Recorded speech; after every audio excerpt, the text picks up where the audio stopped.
Hello students, how are you? I hope you all are doing good. Today we are going to start our chapter number 7 and that's name is ratio and proportion. ठीक है, तो चलिए start करते हैं chapter. सबसे पहले यहाँ देखिए ये कुछ टॉपिक हैं जो हमें इस चैप्टर में कवर करने हैं. ठीक है, तो हम स्टार्ट करते हैं चैप्टर इंट्रोडक्शन से. We have already studied ratio and proportion in our previous class.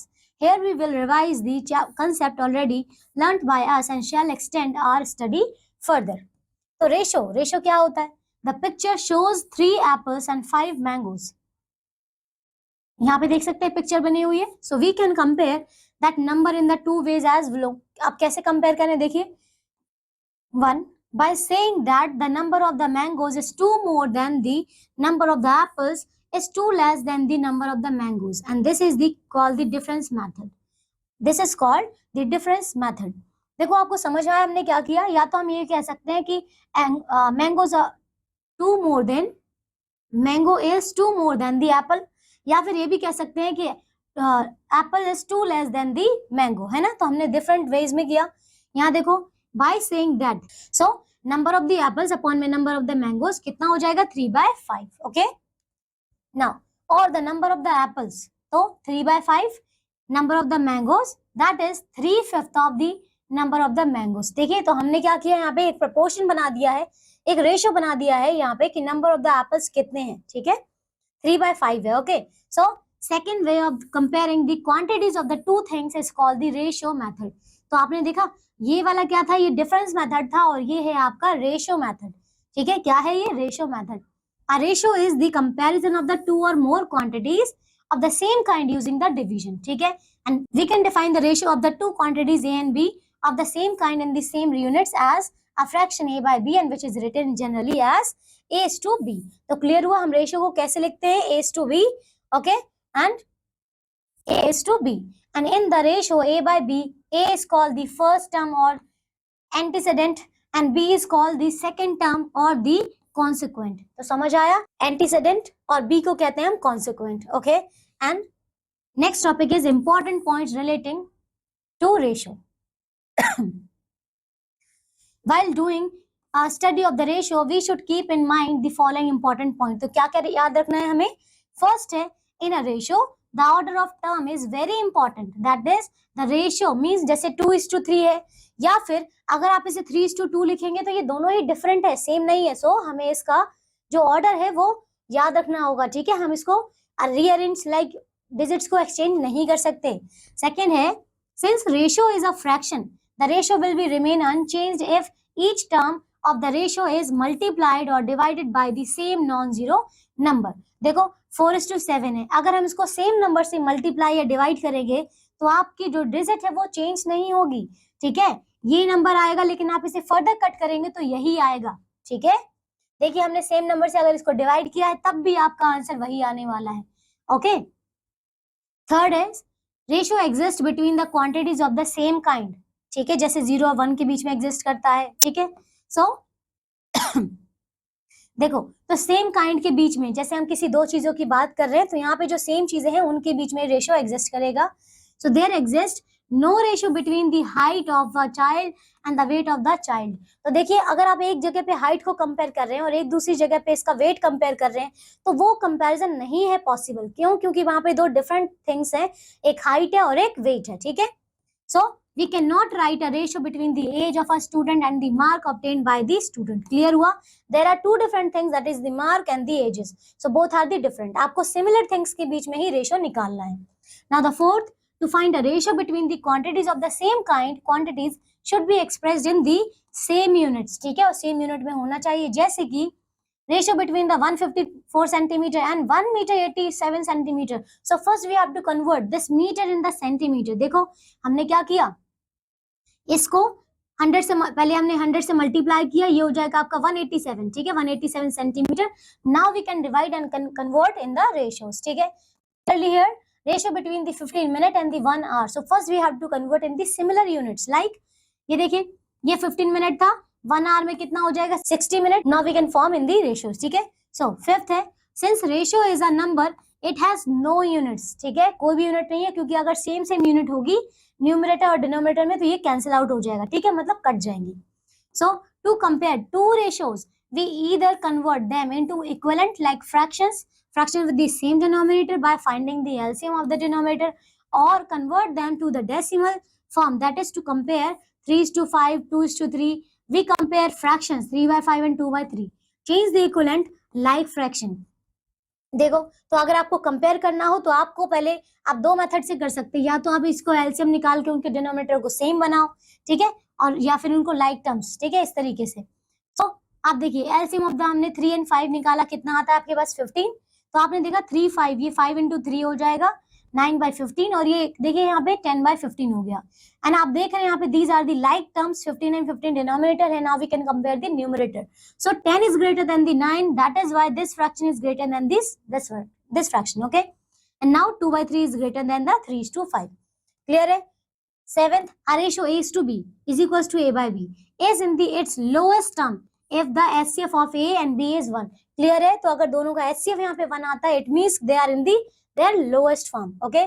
Now to convert a ratio to its lowest term, we divide both the terms of the ratios by their HCF. Clear हुआ आपको? 15 raised to 45 to the lowest term, क्या करना होगा, इन दोनों का पहले आप HCF निकालो, ठीक है। HCF क्या है यहाँ पे 15 and we can divide both of them. Okay, तो देखिए हमने डिवाइड किया 15 से, ये आता है आपके पास 1/3, so 1/3 will be your the lowest form of this fraction. Okay, now the eighth is increase or decrease in a given ratio A is to B. If a quantity increases or decreases in the ratio A is to B, the new quantity B by A of the original quantity. ठीक है, so the fraction by which the original quantity is multiplied to get the new quantity is called the multiplying ratio or the factor. ठीक है, तो आप देख रहे हैं यहाँ पे न्यू नंबर था, increase quantity and original quantity, तो ये क्या आ जाएगा आपका मल्टीप्लाइंग फैक्टर। ठीक है, चलिए एग्जांपल से, जैसे to increase 54 kg in the ratio of 2:3, so new weight after increase कितना हो जाएगा, देखिए 3/2 ऑफ 54 है, इट मींस 3/2 into 54, ये आ जाएगा आपका 81 kg।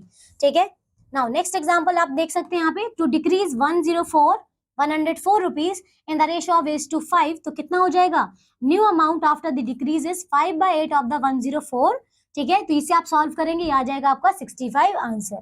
ठीक है, now example number 1, express the ratios 32:722 in the simplest form. Okay, so first we have to find the HCF of both the numbers. तो आपने HCF देखा यहाँ पे 8 आता है। Now we can divide the both the numbers with the 8. ये आपने divide किया तो आपके पास आता है 4:9। ठीक है, सिमिलरली यहाँ पे आपको इनको सिंपलेस्ट फॉर्म में कन्वर्ट करना है। ठीक है, तो आपने देखिए यहाँ पे आपको मिक्स फ्रैक्शन दिया हुआ है, तो हम इसे सॉल्व कर सकते हैं। कितना हो जाएगा, ये देखो, इसे सॉल्व किया 5 4 20 21, तो 21/5, और ये हो जाएगा 3 2 1, और ये 3 2 6, और 6 1 7 7/3। ठीक है, now we can divide this both numbers and you know this, ये कितना हो जाएगा 21, और ये देखिए इन दोनों का मल्टीप्लाई हो जाता है, और ये इन दोनों का multiply. Now we can divide this, तो ये 9:5 आपके पास आंसर आता है। ठीक है, सिमिलरली ये वाला क्वेश्चन है, ये आप खुद से ट्राई करेंगे आप। चलो एग्जाम्पल नंबर 4 करते हैं। A to B is 3:5, ठीक है, and B to C is 6:7. So find A to B to C, ये निकालना है आपको। तो फर्स्ट ये था आपके पास, हमने इसको 3/5 लिखा। ठीक है, सेकेंड आपके पास ये है। To find this ratio we have to make the equal in both the cases. LCM of the two numbers निकालेंगे। यहाँ पे कितना है, B दैट इज 5 and 6। देखिए दोनों का हमने निकाला, 5 और 6 का, यहाँ पे देख सकते हैं इसका डिनोमिनेटर का, तो कितना आ रहा है 30 आ रहा है। ओके, इसमें देखा था हमने 3/5 है, और ये क्या है 6/7, तो जब हमने इसका एलसीएम लिया कितना आता है आपके पास 30। सो A by B, A to B equals to 3:5। यहाँ पे देख सकते हैं 3/5, इसका ये देखिए 30 आया था, एलसीएम कितना था दोनों का 30, तो ये हो जाएगा 30 और यहाँ पे 18, इसका रेशियो ये है। 7 को यहाँ पे चेक कीजिए, ये कितना है, देखिए 6 7, ये 6 5 से 30, और ये 35, तो इसका ये रेशियो आता है। ठीक है, अब आप देखिए यहाँ पे हमने A to B निकाल दिया, B to C निकाल दिया। ठीक है, तो देख सकते हैं यहाँ पे ये A है, ये B है, ये भी B है, और ये C है, तो B और B कॉमन है यहाँ पे, सो A B C हमने साथ में लिखा, ये रेशियो आ गया। ठीक है, चलिए सिमिलरली ये क्वेश्चन दिया हुआ, ये आप खुद से करेंगे। ओके, चलिए क्वेश्चन नंबर 8 करते हैं। The temperature of a city after rain dropped in the ratio 7:6 what is the new temperature if the original temperature was 42 degree Celsius. देखो ओरिजिनल कितना था 42 degree Celsius, decrease in the temperature in the ratio कितना हुआ 7:6 हो गया। So we have to find the 7:7 6:7 of 42। ठीक है, तो ये हमने निकाला यहाँ पे, इसे सॉल्व करेंगे कितना हो जाएगा, देखिए 6 7 6 42 और ये मल्टीप्लाई करेंगे तो 36 डिग्री सेल्सियस। ठीक है, okay, decrease in the temperature in the ratio है 7:6। ये यहाँ पे एरर हो सकता है, ठीक है, ये यहाँ पे एरर हो सकता है क्योंकि यहाँ पे जो आना चाहिए ना, ये आना चाहिए 7/6, ये नहीं होना चाहिए, 7/6 इंटू 42 होना चाहिए। ठीक है, तो ये हो जाएगा आपका, देखिए 6 7 42 और नाउ ये आ जाएगा आपका 49 डिग्री सेल्सियस, ये होना चाहिए। हाँ, एक चीज आप कह सकते हैं क्योंकि यहाँ पे डिक्रीज हुआ है टेम्परेचर, कितना हुआ है, देखिए the temperature of the city after the rain drop, what is the new temperature in the original is this, तो ये कितना हो जाएगा यहाँ पे 49 डिग्री सेल्सियस। ओके, फिर डिक्रीज की बात की गई थी तो यहाँ पे शायद फ्रैक्शन या तो ये उल्टा दिया गया है या तो फ्रैक्शन आपको उल्टा दिया गया है। ठीक है, तो ये 7/6 हो जाएगा। ओके, ये यहाँ पे गलत लिखा हुआ है या फिर ये आपको गलत दिया है, तो इस क्वेश्चन में मे बी एरर हो सकता है। ठीक है, या तो ये यहाँ पे उल्टा लिखा हुआ है या फिर ये उल्टा लिखा हुआ है। ओके, चलो हम आगे करते हैं 7.1 एक्सरसाइज। देखो सॉल्व द फॉलोइंग क्वेश्चंस। तो फर्स्ट है express each of the following ratios in the simplest form. चलिए कर लेते हैं।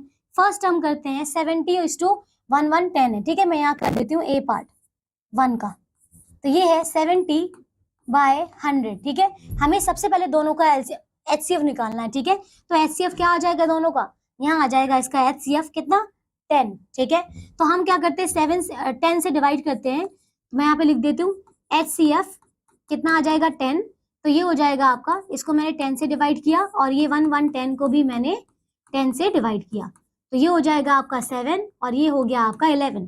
सो यही इसकी सिंपलेस्ट फॉर्म है, तो मैं यहाँ पे लिख देती हूँ 7/11। ठीक है, चलिए बी वाला पार्ट करते हैं क्वेश्चन नंबर 3 का। ये देखिए कितना हो जाएगा, इसकी मिक्स फ्रैक्शन है, तो हो जाएगा देखिए 3 2 6 और ये 7 7/2 4 2 8 और ये 9, तो ये हो जाएगा आपका डिवाइडेड बाय 9/4। ठीक है, अब इसे क्या करेंगे, देखो मैं इसे यहाँ कर देती हूँ बी वाले को। ठीक है, तो ये हो जाएगा 7/2 divided by 9/4। You know that कि ये नंबर्स क्या होते हैं मल्टीप्लाई और ये वाले नंबर क्या होते हैं मल्टीप्लाई, तो यहाँ पे हो जाएगा आपका देखिए 7 इंटू 4 हो जाएगा और नीचे हो जाएगा 2 इंटू 9। नाउ इसे सॉल्व करते कितना हो जाएगा, देखिए 7 4 28 और ये 9 2 18, ये हो जाए, ये आ जाएगा। इसको और कट करेंगे तो आ जाएगा आपका कितना, आपको सिंपलेस्ट फॉर्म में कन्वर्ट करना था, इसको 2 से डिवाइड करेंगे तो 2 1 2 4 और 2 9 18, सो this will be your answer. Okay, simplest form में हमने कन्वर्ट कर लिया है। ओके, क्वेश्चन नंबर 4 देखो, इसमें भी आपको सिंपलेस्ट फॉर्म में कन्वर्ट करना है। ये क्या है, आपके पैसे, रेशो दिया हुआ है, तो ये हो जाएगा 4 पॉइंट, देखिए 4.50 है, इसमें आपके ये रुपीज में है, तो इस रुपीज को देखिए 4 को हम मल्टीप्लाई करेंगे, यहाँ पे लिख देती हूँ 4 इंटू 100 करेंगे तो ये हो जाएगा 400 पैसे। ठीक है, 400 पैसे हो जाएंगे, तो अब मैं यहाँ पे लिख रही हूँ 400 मतलब 450 हो जाएगा। ठीक है, 400 प्लस 50 करेंगे, देखो 400 प्लस 50 करेंगे तो ये हो जाएगा 450 पैसे। ओके, तो इनको आप डिवाइड करते हैं, देखो तो ये हो जाएगा 450 डिवाइडेड बाय 600। ओके, इसको हमने 0 से 0 कट किया, 5 इसका हम क्या आ जाएगा कॉमन फैक्टर, तो 5 से डिवाइड करेंगे 9 और कितना हो जाएगा, ये हो जाएगा 5 1 और ये 5 4 तो ये 9/14 इसका आंसर है। ठीक है,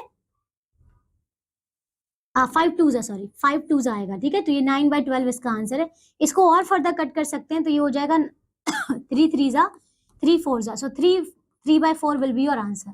ठीक है, चलिए अब इसके ये वाले पार्ट्स आप खुद से करेंगे। ओके, हम क्वेश्चन नंबर 8 करते हैं। There are 56 teachers in a school, out of them 42 are lady teachers and that rest are male and teachers, so find the ratio of male teacher to the lady teacher. तो देखिए total teacher थे 56, उसमें से 52 क्या है ladies है और mail जो है बाकी है। ठीक है, तो पहले हम मेल का नंबर निकाल लेते हैं, मेल कितने हो जाएंगे, 56 में से हमने -42 किया तो कितना आ गया 52, ये 8 और 6 कितना हो जाएगा, ये हो जाएगा आपका 14। ठीक है, ये 14 है। So find the ratio of the male teacher to the lady. तो मैं यहाँ पे रेशियो निकाल रही हूँ मेल टू द फीमेल, ठीक है, मेल बाय फीमेल। तो देखिए मेल कितने हैं 14 और फीमेल कितने हैं 42। ओके ये है। तो इसको जब हम इसको कट करेंगे तो कितना हो जाएगा 1/3, ठीक है 1/3 आ गया। बी देखो lady teacher to the male teacher, तो ये आपको ऑपोजिट करना है, मींस 42/14, ये हो जाएगा आपके पास 3।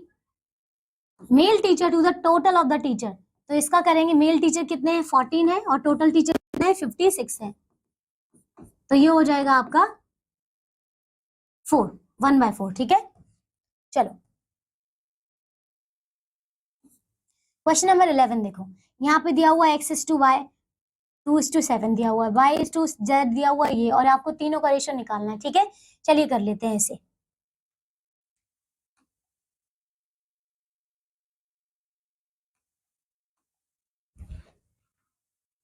तो क्वेश्चन नंबर 11 कर रहे हैं हम।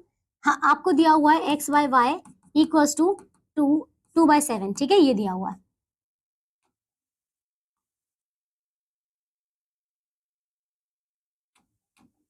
देखो और दूसरा आपको दिया हुआ है कितना, ये y/z आपको दिया हुआ है 9/11, ठीक है। तो आपको एलसीएम किसका निकालना है, इसके 7 का और इसके 9 का। तो 7 एंड 9 का जो एलसीएम आ जाएगा कितना आ जाएगा 63 ही आएगा इसका एलसीएम, ओके 63 आएगा। अब आप देखिए देखो एलसीएम इसका कितना आ रहा है 63 आ रहा है, ओके। तो अब हमने क्या किया,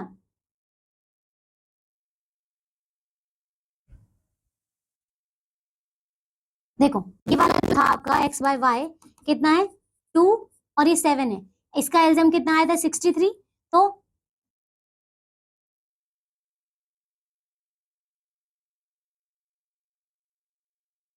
देखो ये 63 कैसे आएगा, 7 को आपने 9 से मल्टीप्लाई किया होगा, तो 2 को भी 9 से करेंगे तो ये आ जाएगा आपके पास 18। यहाँ पे लिख देती हूँ कितना होगा 18/63 हो गया, ठीक है। आप करते हैं y/z, तो y/z कितना है यहाँ पे 9 और ये कितना था 11, यहाँ पे लेकिन इसका 63 आया था एलसीएम, तो यहाँ पे 63 हो जाएगा, ठीक है।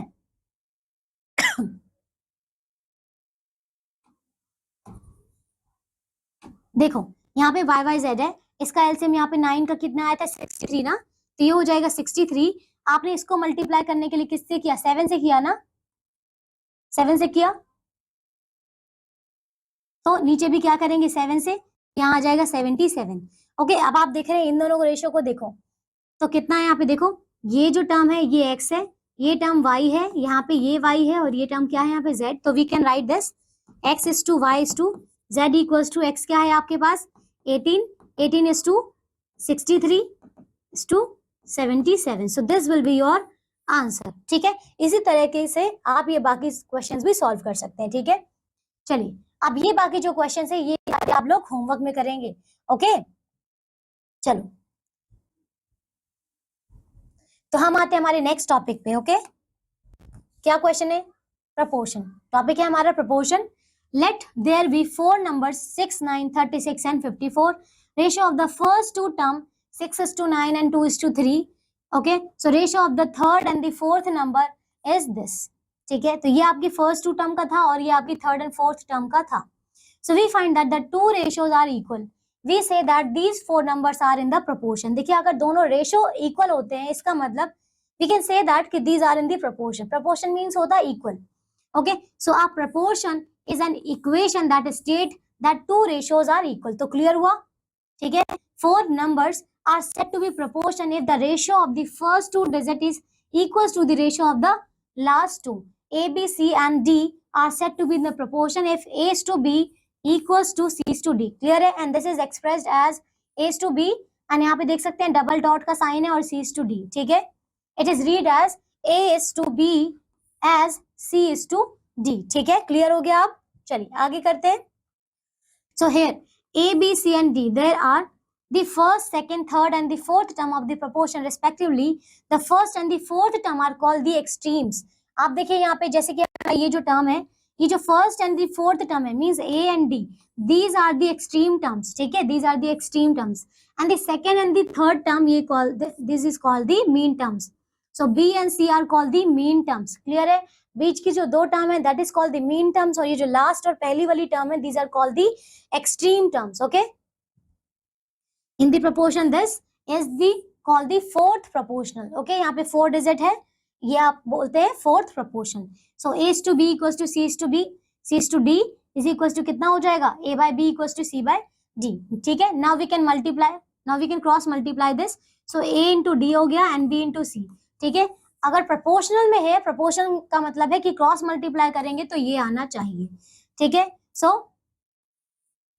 आप देख सकते हैं यहाँ पे 10 these are the product of means and 3 quantities A B C of the same kind are said to be in continued proportion. Proportion में कब होगा, जब a by b equals to b by c. ठीक है, there are the 3 terms ना.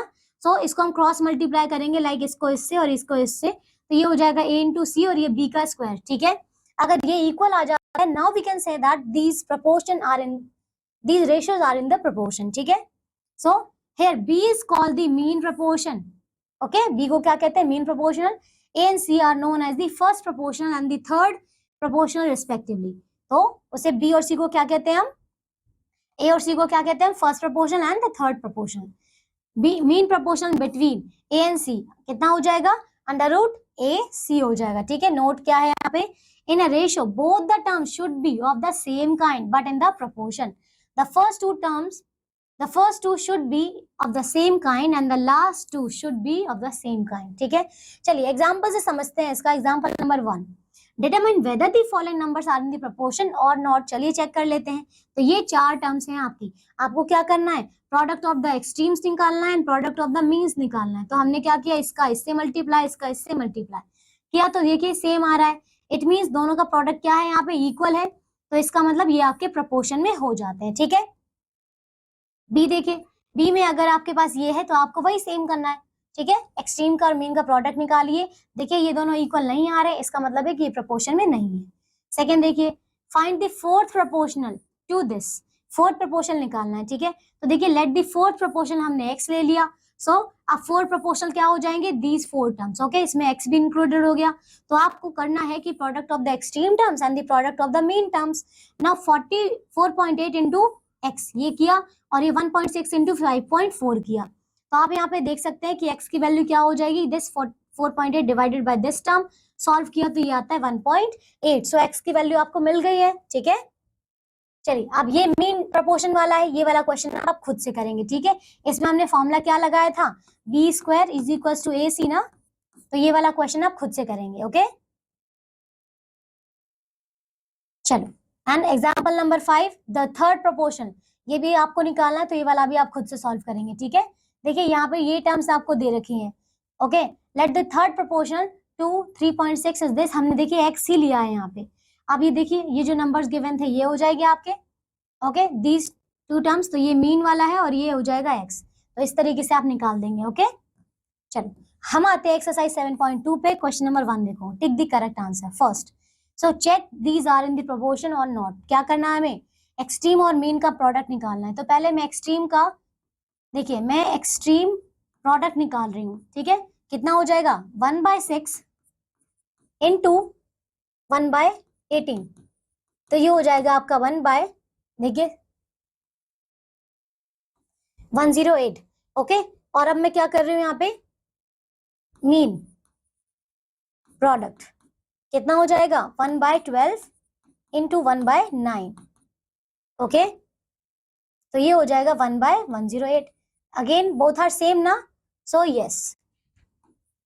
Question number 2, the value of the x in the proportion this is. ठीक है, x की वैल्यू आपको निकालनी है ये प्रोपोर्शन में. अगेन वही आपको सेम करना है. तो आप क्या करेंगे, 1.6 जो मीन टर्म है, जो एक्सट्रीम टर्म है उनका प्रोडक्ट करो. मतलब 1.6 इंटू 0.24. ठीक है, और इसको सॉल्व करते हैं, कितना आएगा देखो 0.24 इंटू करते हैं 1.6 से.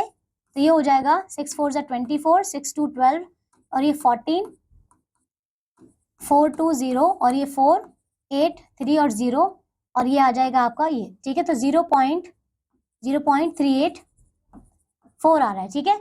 अब मीन टर्म का प्रोडक्ट निकालते हैं, मतलब x इंटू 0.12, ठीक है। तो ये तो आपका 0.12 इक्वल्स टू x आ जाएगा। हम इसको इक्वल रखते हैं दोनों को, तो देखिए इन दोनों को हम इक्वल रख रहे हैं। मैं यहाँ पे लिख देती हूँ, इसका प्रोडक्ट कितना था 0.384 इक्वल्स टू हो जाएगा x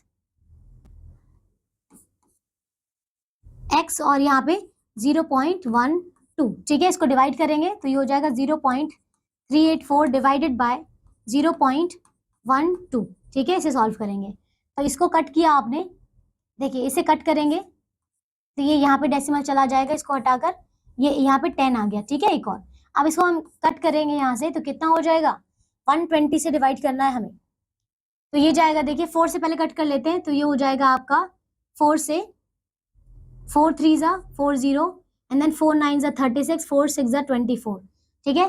फिर 3 से इसे कट करते हैं, 3 10 जा और देखिए 3 जा और 3 2 जा, ओके। तो 3.2 इसका आंसर आने वाला है, ये रहा 3.2, ठीक है। अब बाकी के क्वेश्चंस आप खुद से करेंगे। इसके बी वाला पार्ट देखो, fill in the blanks with the correct word. First है, in a competition of eating pani puri, Sachin eats 20 pieces of the pani puri and she will eat dash pieces of the pani puri in 15 minutes, okay। तो देखिए क्या बोला है यहाँ पे, 20 pieces उसने खाए हैं, ठीक है। 20 पीसेस ऑफ द पानी पूरी she will eat in dash pieces of पानी पूरी in 15 minutes। देखो इसने ये कितने में खाए हैं, ये आपको बोला Sanchi eats 20 pieces of the pani puri and she will eat dash pieces of the pani puri and dash in 15 minutes, ठीक है। तो 15 मिनट में आपको निकालने, मतलब 20 pieces. she will eat dash pieces of the pani puri in 15 minutes। देखो यहाँ पे हो सकता है कि इस क्वेश्चन में हमें इंफॉर्मेशन थोड़ी इनकम्प्लीट दी गई हो, ओके। क्यों? क्योंकि इसमें आपको टाइम भी गिवन नहीं है, नंबर ऑफ द पीसेस, वो उसने कितने टाइम में कितने पीसेस खाए हैं वो भी नहीं आपको गिवन, ओके। करेक्ट वर्ड आपको जरूर फिल करना है। So she will eat the proportion pieces, no 15 pieces. चलिए, तो ये वाला क्वेश्चन आप एक बार और चेक करिएगा, इसमें मे बी थोड़ा आपकी एरर हो सकती है, ठीक है। क्वेश्चन नंबर 2 देखो क्या है, the arrangement of the number 125 53 75 that forms a proportion is. देखो arrangement of this number that forms a proportion is, इसको चेक कर लेते कितना है, 125 और 75, ठीक है, 5/3। Arrangement of this number that forms a proportion is, proportion क्या है इसका। चलो नेक्स्ट कर लेते हैं यहाँ पे question number 3। The third proportion to 8 and 4 is. Third proportion हमने क्या देखा था, लाइक आपको पता था कि जैसे एक तो हमारे पास क्या है, हमने नंबर्स देखे थे लाइक 8/4 और हमने लेट कर लिया यहाँ पे एक और जो प्रपोर्शन हमने क्या लिया था, x, ठीक है। एक हमने लिया था x, तो ये हो जाएगा 4/x, ओके। तो यहाँ पे अब हमें इसका प्रोडक्ट करना था, तो ये हो जाएगा 8x into 4 4 16 means 8x divided by 16 equals to x।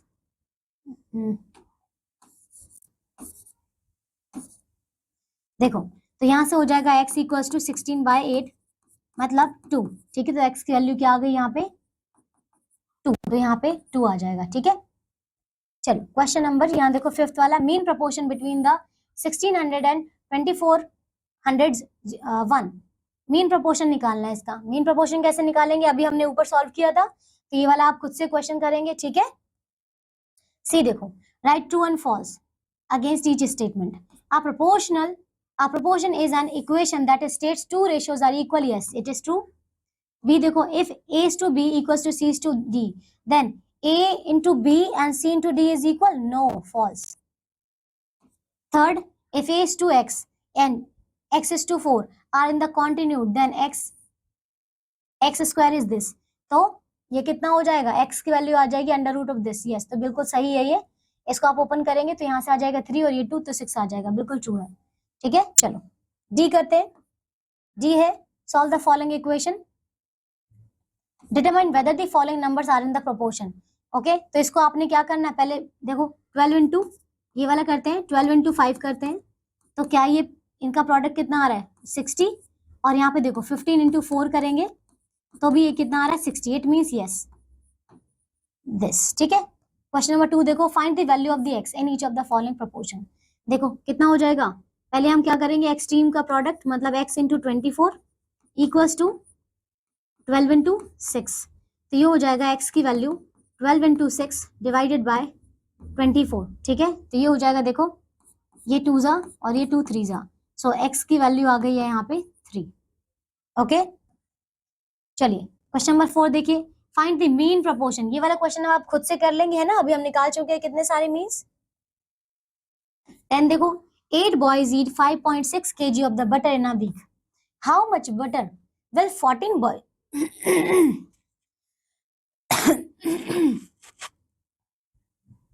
8 boys eat 5.6 kg of the butter in a week and how much butter will 14 boys eat in a week? Quantity remaining the same in each case. देखो 8 boys eat the 5.6 kg butter in a week and how much butter 14 boys eat in this. तो आपको ये निकालना, देखिए 8 upon में कितना था, ये 5.6 इक्वल्स टू होना चाहिए किसके, 14 बॉयज अपॉन में डैश, इसको मैंने x ले लिया, तो ये कर देते हैं, कितना आ जाएगा, ये हो जाएगा 8x इक्वल्स टू 14 इंटू 5.6, तो x इक्वल्स टू आ जाएगा 14 इंटू 5.6 डिवाइडेड बाई 8। इसको हम किससे करें,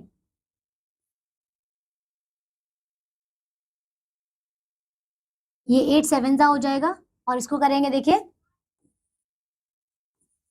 98, ठीक है, तो ये 98 हो जाएगा। चलिए, तो ये क्वेश्चंस आप जितने भी स्किप किए हैं ये सारे आप लोग होमवर्क में करेंगे, ठीक है। Now next topic is the unitary methods. So we have already been introduced to the concept of the unitary method in the class 6. The following example will help us to strengthen our understanding further. What is the unitary method? देखो, the method of the finding the value of the required number of the quantity by the first finding the value of the unit quantity is called the unitary method.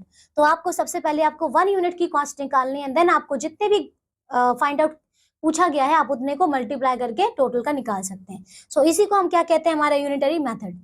Unit की value आपने पहले निकालनी है। देखिए जैसे example number 1 में 12 bags of the rice weight 90 kg, ठीक है, and how much will the 40 bags weight। तो पहले आपको 1 बैग का निकालना है कितना वेट है, ठीक है। तो देखिए यहाँ पे 12 का था 90 kg, तो 1 बैग का कितना हो जाएगा 90 और ये 1/12, तो ये आप देखिए इसको सॉल्व करेंगे, ओके। और आपको 20 बैग्स का निकालना था, ये 20 नहीं है, यहाँ पे 40 है, ठीक है। 40 से मल्टीप्लाई कर देंगे तो ये आ जाएगा 300 kg, ठीक है। whatever value we have to find out, we place it on the right and the given quantity on the left, ठीक है। चलिए एग्जांपल नंबर 2, चलिए ये वाला क्वेश्चन अब आप लोग खुद करेंगे, ओके। हम करते हैं एक्सरसाइज 7.3। तो आप इसमें देखिए question number 1, a plane flies 405 kilometer and 90 liters of the fuel, how much fuel is needed for 540 kilometer। तो आपको दिया हुआ 405 किलोमीटर in 90 मिनट, तो आपको ये पूछा गया है, तो आप इसको 1 किलोमीटर के लिए निकाल लीजिए पहले। देखो a plane flies 405 kilometre and 90 litre of the fuel, तो 1 किलोमीटर का निकालते हैं, ठीक है। And how much fuel is needed for the 140 kilometre, ठीक है। तो हम पहले 1 लीटर के लिए निकाल देते हैं, ठीक है। तो देखिए ये कितना हो जाएगा, ये हो जाएगा आपका, मैं यहाँ पे निकाल रही हूँ कि 1 किलोमीटर के लिए 1 किलोमीटर में कितना पेट्रोल लगेगा, 90 बाय 405 लीटर, ठीक है। और निकालना हमें कितने का है, 540 का है। सो 540 किलोमीटर के लिए निकालते हैं, ये हो जाएगा आपका 90 बाय 405 इंटू करेंगे 540 से, इंटू करेंगे इसको 540 से, ठीक है। ये हो जाएगा, अब इसको 5 से कट करेंगे तो ये हो जाएगा, देखिए 5 8 जा 40, 5 1 जा, और ये कितना हो जाएगा 5 1 जा, और ये 5 8 जा 40, ठीक है। अब देखिए इसे सॉल्व करेंगे हम, 9 से कट करते हैं, 9 9 जा 81 और 9 10 जा, ओके। और देखिए 9 1 जा और ये हो जाएगा 9 2 जा 18। तो आपका इसका जो आंसर आने वाला है, देखिए ये यहाँ लिख देती हूँ मैं, इसको मल्टीप्लाई करेंगे तो 120, ठीक है। इसका मतलब आपको इसमें 120 लीटर की जरूरत होगी, ये 120 लीटर इसका आंसर होगा, ठीक है। चलिए नेक्स्ट कर लेते हैं क्वेश्चन नंबर 6। देखो 16 articles cost ₹72, okay, and what will be the cost of 30 articles. How many articles can be bought for the 207? देखो 16 आर्टिकल्स कॉस्ट ₹72 आपको गिवन है, and what will be the cost of the 30 articles. तो आपको 1 article की cost निकालनी है पहले। तो देखिए 16 आर्टिकल का दिया हुआ 72 कॉस्ट, तो मैं 1 आर्टिकल के लिए निकाल रही हूँ, कितना हो जाएगा 72/16 हो जाएगा, ठीक है। ओके तो देखो ये होगी आपकी 1 आर्टिकल की cost. Okay now we have to find the cost of the 30 articles. सो मैं 30 आर्टिकल्स के लिए कॉस्ट लिख रही हूँ यहाँ पे, कॉस्ट फॉर 30 आर्टिकल्स,